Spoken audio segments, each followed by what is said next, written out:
Hello বন্ধুরা, রিয়াস কুকিংয়ে তোমাদের সবাইকে ওয়েলকাম।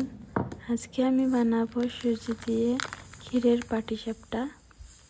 তাই প্রথমেই নিয়ে নিলাম, আমি এই যে সুজি নিয়ে নিচ্ছি।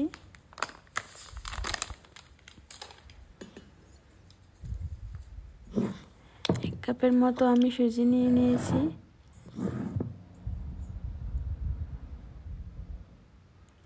এটাকে আমি গ্রাইন্ড করব।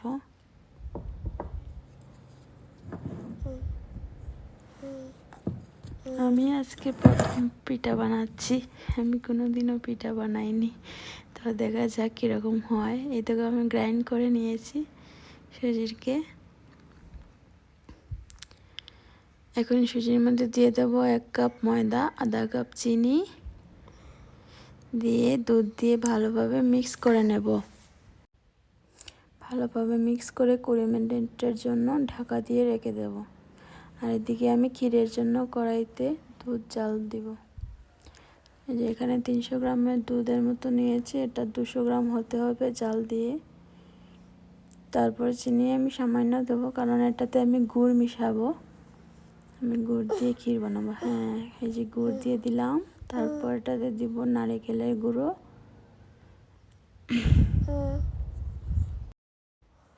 তারপর এটাতে দিয়ে দেবো আমি গুঁড়ো দুধ। এই যে হয়ে গেছে আমার ক্ষীর। এখন আমি যে গুলাটা দিয়ে পাটিসাপটা তৈরি করে নেব। একটু ঘি দিয়ে বেজে নেব। ক্ষীর দিয়ে উলট পালট করে যে হয়ে গেল আমার পাটিসাপটা। খুব সুন্দরভাবে উল্টে যায় আর কি, নিচে লাগে না। এক সামান্য ঘি দিয়ে বেজে নেবে।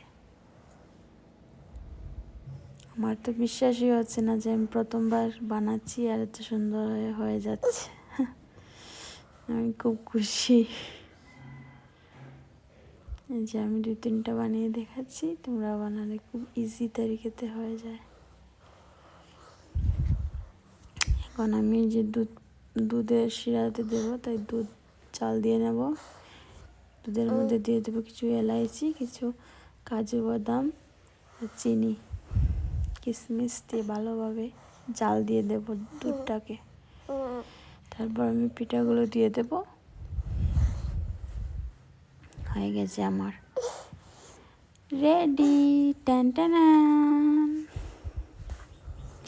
আর হ্যাঁ, অবশ্যই খেতে অনেক ভালো লাগছিল। তোমরা অবশ্যই ট্রাই করে দেখবে। এরকম পাটিসাপটা খেতে খুব মজা লাগে।